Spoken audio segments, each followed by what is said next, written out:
I posted my first video on YouTube June 27th, 2022, and I got monetized exactly 1 month and 1 day after that on July 28th. I hit 10K 8 months after that on February 4th.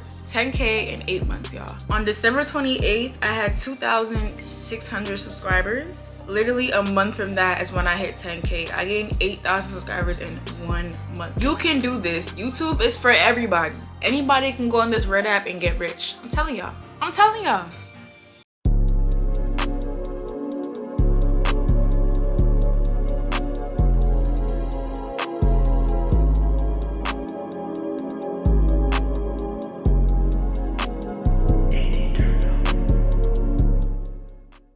Hey YouTube, welcome back to my channel. It's your girl Barbie K tuning in for another motherfucking banger. In this video, y'all, this video was so requested. Y'all be blowing me up in the DMs whenever I post what y'all want to see. Y'all always say tips and tricks on how to grow on YouTube. And you know, I did get monetized off my first video and I did hit 10K after 6-7 months, and I did hit 10K with only 10 videos posted, but who's to count? Who's counting? But I have so many tips and tricks for y'all to share. I have them all listed out right here for us. I'm gonna be covering a lot in this video, but if you want a more in-depth breakdown on exact recipe, the exact formula, and how to grow on YouTube, I do have an ebook coming in the next 2 to 3 weeks, so make sure to follow me on Instagram so you can keep up to date with notifications and find out when I'm dropping so you don't miss that. But without further ado, let's hop right into the video because it is a lot to unpack here. Okay, so I'm going to break this video into different categories. The first section of this video is going to be getting started. The second section is going to be growing your channel, and then the third section is going to be tools and equipment that you would need to start your channel. So with getting started, the first thing I think y'all should do is find your niche. Now when I say find your niche, I do not mean find one category and limit yourself to that category specifically, because you'll actually find more progress with YouTube if you experiment with different categories, different genres,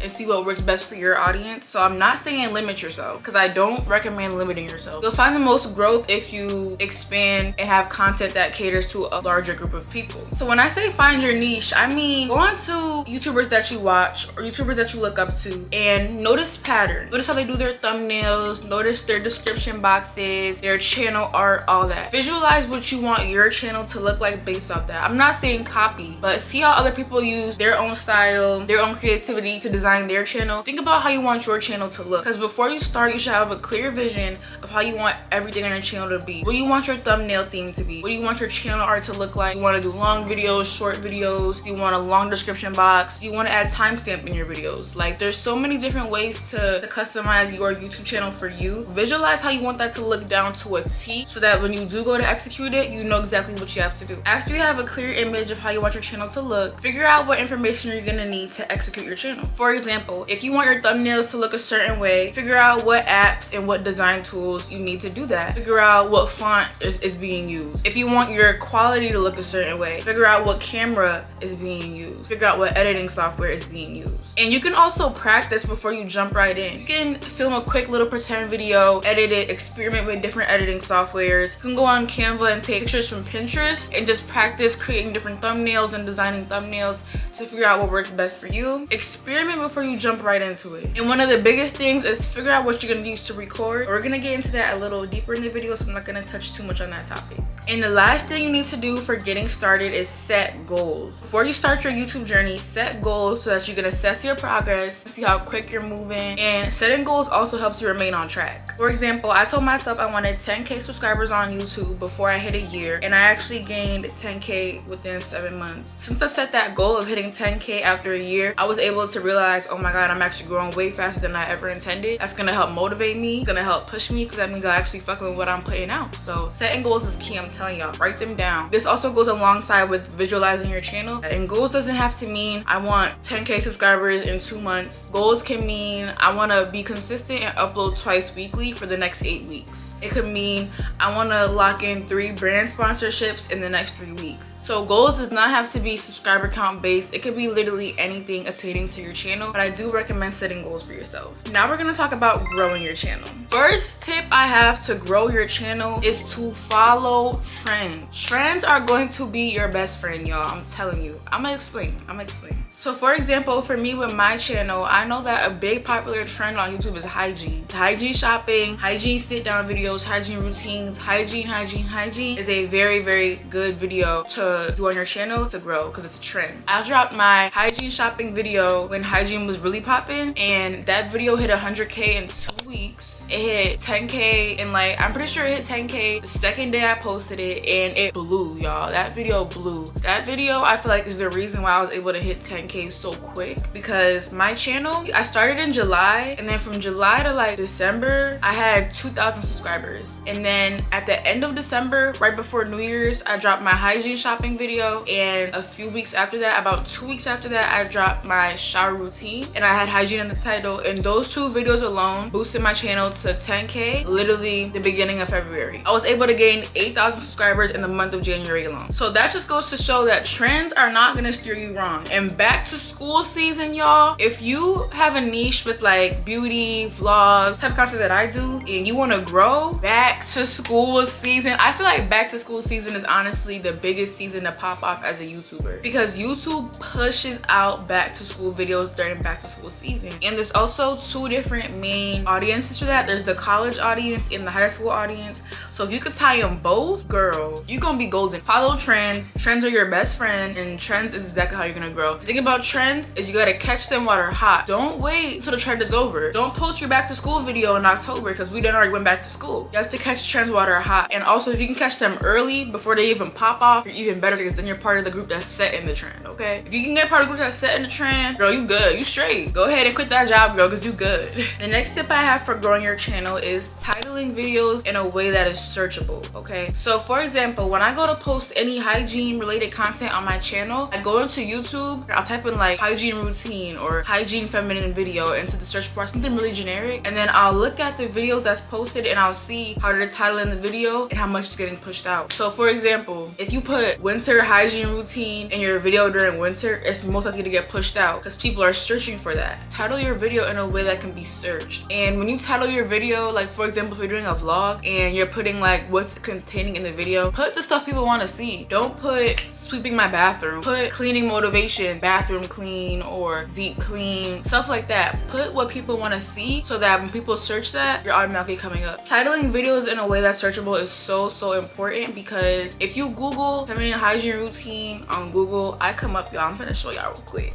I'm gonna show y'all that I come up because y'all don't believe me. YouTube is owned by Google, so if you Google something and your video answers that question, Google is going to suggest your video. Not only will YouTube push your video out, but Google will push your video out if it's something that's searchable. So I really recommend titling your videos wisely, y'all, okay? Utilize the whole 100 characters we get and title your video as descriptive as possible. The third tip I have to grow your channel, you might be tired of hearing it because I know everybody says it, but everybody says it because it's the truth, girl. Stay active and stay consistent. I'm not even the best person to give you advice on that because I'm not the most consistent person. I'm in college, I work, and I do YouTube. I got a lot of hats that I wear. Got a lot going on in my life. So I do what I can. I try my hardest. But the more active you are, the more consistent you are, better results you're gonna get. And that's just simple math. I would say to start with a good foot forward, try to get 1 video a week. 1 video a week. 1 video every 7 days. You can figure out when you wanna film, when you wanna edit, and you can also break it down. You can edit 2 hours every day. By the time Sunday comes, your video's ready to go. I feel like 1 video a week is minimum. It's the bare minimum if you actually wanna see results. Now, ready to put in that work, 2 to 3 videos a week, even more than that, 4 to 5, girl, you is working. Your channel's gonna grow. If you keep up that activity, 2 to 3 videos a week, and follow that for 8 weeks, YouTube will reward you, girl. YouTube notices patterns and content creators who are putting in the work, and they will push out your videos, I'm telling y'all. The next tip I have for growing your channel is to engage with your subscribers, okay? Build a connection with the people that are watching your videos, y'all. Don't look at them like subscribers, look at them as your homegirl, as your peers. I always say in my videos, y'all is not my subscribers, y'all is my homegirls. We're like this. See that? We're like this, baby girl. When you engage with your audience and build a relationship with your subscribers, that's how you get your audience retention up. For those of you who don't know, audience retention is basically how long people watch your videos. And all that matters when it comes to how much you get paid and your watch hours. On YouTube, it could say 50,000 views, but people could be clicking on and literally clicking right off. Okay, so increase your audience retention and build a family-like following with your channel, then definitely build a relationship with your subscribers. Me personally, some ways I do that is I have a spam account. On my main account, I get a lot of DMs. For my subscribers who reach out to me on there, I might not see it or I might not be able to reach back right away. So I made a spam account. It's called I Heart Barbie K. Go ahead and follow me right here. But I made a spam account so that I'm able to engage with my subscribers. If you know, you know. They could DM me on there. We be texting. A few of my subscribers became my friends. Don't look at your subscribers as subscribers. They're not. They're your friends. That mindset will get you far. You want to actually reply to comments. People are literally taking time out their day to comment and compliment you and tell you how much your video inspired them and how pretty you look and all these things. People comment and literally pray for you in the comments. The least you could do is like the comment or reply to the comment. I try to reply to all my comments. If you have the YouTube Studio app, which every YouTube creator should have, it breaks down what comments are new, what comments you haven't responded to yet, and which ones you did respond to. Honestly, there's really no excuse not to respond to them. Like, it's just polite to at least like it or respond. Obviously, if you get like thousands of comments on your videos, that might be overwhelming. But if you're a small YouTuber like me, I feel like you have no reason why you can't just like a comment here and there. The YouTube Studio app is going to be your best friend. I would like screen record what it looks like and show y'all, but it would literally be showing all my analytics and how much I make and all that. And I feel like all that is private information, but the YouTube Studio app is so helpful and so crucial. It breaks down everything. Like, so when you open it, it'll tell you how much views you got in the past 30 days, your watch time, your subscribers, and how much money you've made in the past 30 days. For every video you have, you can literally break down every single analytic possible. It'll tell you your average view duration, so how long people are actually watching your videos for. It'll tell you where your followers are from. I have people who watch me in Jamaica, countries in Africa. I didn't even know that. Like, it literally tells you everything, y'all. I'm telling you everything. It also tells you what kind of videos your subscribers like to watch. If you go to like to see your subscribers analytics, you can see what other YouTubers they watch, creators like me. And you can also use that information to figure out what kind of content you should post. If they're watching other vloggers, you should vlog. If they're watching other whatever, do that. Like, you know what I'm saying? Understand your audience, learn your audience. YouTube Studio is your friend and it can help you grow. It's there to help you. Also, YouTube Studio tells you the best times to post on there, times your subscribers are most active and when they're not, so you know to cater your YouTube schedule around that. The next tip I have is plan your content. Don't just wing it every week. Plan it. My first tip I think you should do is, starting off, make a list of a whole bunch of different YouTube video ideas. Any video you can see yourself doing, make a whole list and break it down by category. I'm gonna show y'all what I mean by that. So as you can see, I have my YouTube video idea list right here on Notion. I have hygiene and self-care, routines, vlog ideas, makeup and hair, fashion, etc., girls talk, college. Like, there's so many different categories of videos. Feel free to take this information and keep it for yourself, y'all, because think about YouTube, it's a community. We can all eat on here. YouTube is rich. They got enough money to pay all of us. So start by making a list of video ideas and then take a calendar, like a monthly calendar. Let's say you want to do 2 videos a week. Figure out which 2 videos you're dropping each week so that you can slowly but surely check out that list. And as you go and come up with more ideas, add to the list. Planning your content is very important. YouTube in general can become very overwhelming at times. Like, sometimes you'll really be sitting there editing a video for 2 days. So planning your content helps you stay organized. It helps the workload feel a little less. It helps you see what direction your channel is going in. My next piece of advice is to promote your channel. This might sound cliche. I know this might sound redundant again, but promoting your channel, no one's gonna go as hard for you as you think that they will until you start YouTube. You think you be getting a lot of support, but the main one supporting you is not gonna be your close friend. And that's just how it's gonna go. So the only person who could go as hard for you as you wish is you. Every single drop you do on YouTube, make a countdown on Instagram and treat that shit like it's a damn movie premiere. I'm dead ass. You gotta go hard for yourself. Every video you post, you should be promoting it on either TikTok, Instagram, Snap, Facebook, Twitter, anything or everything. The more the better, especially TikTok, because TikTok is a very easy app to grow on. So if you're not doing it on TikTok, at least you're bugging. You're bugging. You gotta promote your content. You know how many YouTubers I found and fell in love with because of TikTok? Promote your shit. It's not that hard. Promote it. If you can edit a whole video and post it, you can promote it. Now we're gonna get into tools and equipment. So on the topic of editing, I'm gonna tell y'all a little bit about my experience editing and how I edit my videos. So I started editing with iMovie. My first probably 3 or 2 videos on my channel I edited with iMovie. iMovie is a very good beginner-friendly editor. It's very easy to learn. I feel like iMovie teaches you the basics that you need to know to work with any other editing software. So I feel like starting there is a really good idea. And it comes with every single Apple product, so it's free and it's easy, it's convenient, it's accessible, you know? And then after I was done with iMovie, I went to CapCut. I've been using CapCut on my phone to edit reels and TikToks TikToks and digital content for a very long time, but I found out that they have CapCut on a laptop, so I got it on my laptop and I've been editing with that ever since. I love CapCut real bad. CapCut is also very beginner friendly in my opinion, but there's so much more you can do in the app compared to iMovie. Like for example, CapCut has sound effects within the app. I wouldn't have to go on YouTube and type in mouse click, download it, save it, create audio, and then use it in the video. I could just go on CapCut, type in mouse click, and apply it straight to my video. CapCut has more features. It's also free. So if you want to be able to do more, you want a little bit more advanced software, I recommend CapCut. Also, if you like editing on your iPad or your phone, CapCut is also available on those platforms. So you can use CapCut on there. And I'm pretty sure it has the same exact features. You could do same thing on both. So CapCut is that girl. Some more advanced ones I've heard about is LumaFusion. And I actually do plan on buying LumaFusion very soon. But LumaFusion is also available on phone and iPad. Well, I don't know if it's on the phone. I know it's on the iPad though. And I'm pretty sure it is on laptops. So more advanced up from CapCut, but there probably definitely is way more features available with LumaFusion. LumaFusion is not free. I think it's $30. I'm not sure. Do not quote me. And then a step up from LumaFusion is Final Cut Pro. Final Cut Pro, I'm pretty sure that's the most advanced one you could get. Final Cut Pro is for sure not free. I think it's like $200. It might be more than that. It might be less. I don't know. Don't quote me.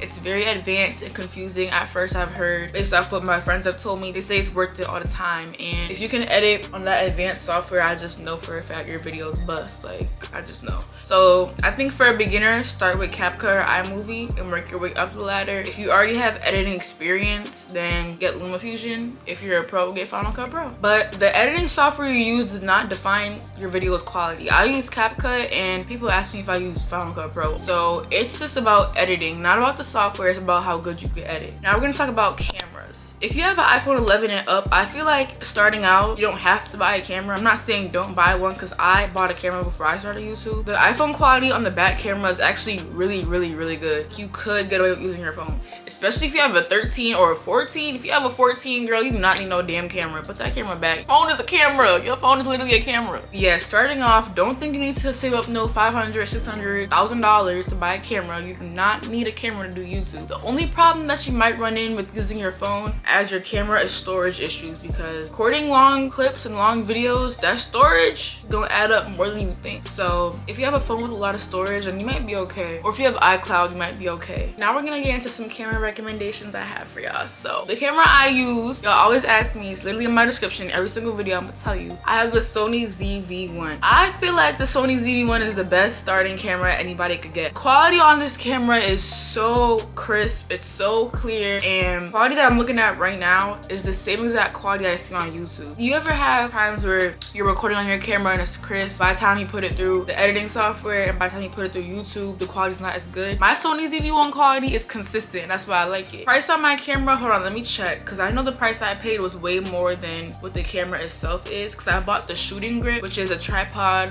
that's like electronic. Okay, so I'm looking on Sony.com and Best Buy, and the Sony ZV-1 is $750. That is a lot of money, I'm not gonna lie. I paid $1,000 altogether because, like I said, my shooting grip. Sony does have a Sony ZV-1F that I'm seeing. I'm not familiar with this camera. I don't know what the quality's like, but I'm pretty sure it's really similar to the camera I had, and that camera goes for $500. Sony in general has really good quality if you ask me. Sony, Canon.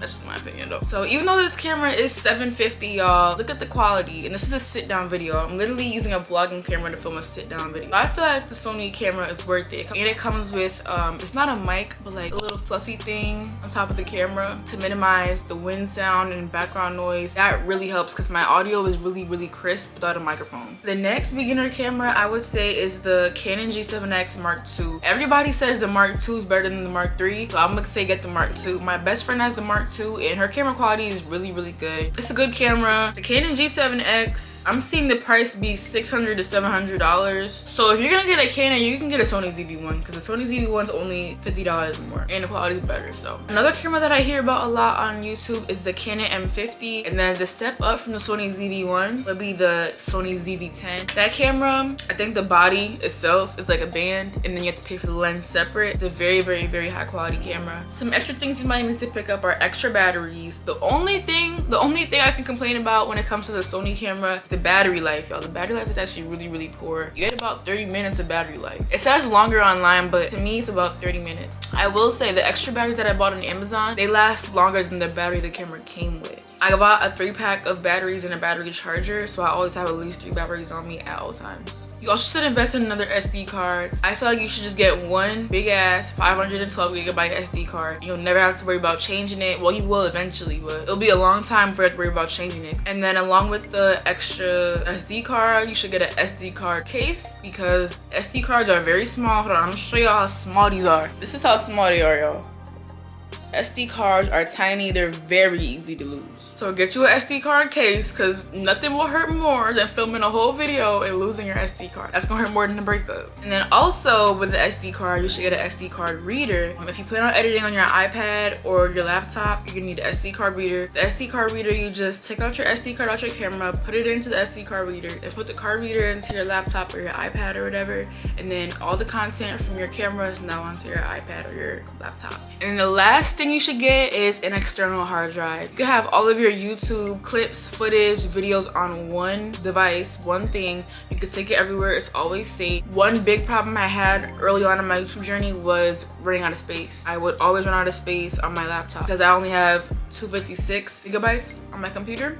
External hard drive I believe is a terabyte. And also I feel like you should always keep a copy of your video on a backup somewhere. When I started out YouTube, I would record my video, post it, and then to open up space on my computer, I would delete the original video. But I feel like you shouldn't do that. You might have to go back to it someday for whatever reason you don't know. So I put all my videos onto my external hard drive now and have them forever. And then my last piece of advice to y'all is don't compare yourself to anybody else on this app. I know that's easier said than done because you're like, damn, we started at the same time, we do the same shit, she's blowing up way quicker than me. But do not compare yourself to nobody on this app because your time will come. And when it does come, you're gonna be so happy and wholesome and it's gonna feel so good, so rewarding. Do not compare yourself, y'all. Comparison is the thief of joy. Do not compare yourself. This is your channel, you're on your journey. Have tunnel vision and see yourself. Obviously support others and show love to others, but make sure you're focused on what you got going on. Do not compare yourself.